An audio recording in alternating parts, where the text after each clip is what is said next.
يقول لي والله إن الفجر ملعون خير، يغربل الرجال ويبهذل الحال، يجبره حتى في السنين يتغير من قسوة الحاجة ومن قلة المال، حتى لو نوجهه مع الناس نية ومحشم لسانه عن القيل والقال، وعايش ولا هو في الحياة متذير ولا سعى إلا على راحة البال. المشكلة مما ابتلي به يعير ويصير مثل العلك بفواه الانذال، وهو يفرح اللي شاف زوله المسير ويقوم بالواجب على كل الأحوال، ويدرى الكبير ولا يحقر الصغير، ولا يقطع وصاله مع العم والخال، واللي انتخابه واحد ما تحير يمد روحه كأنه يمد فنجال في الطيب. ما والله حبله قصير لو كان ما يملك بجيبه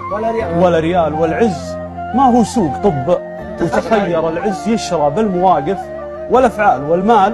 ما رد مع الوقت خير ولا قدر يصنع مع الوقت رجع.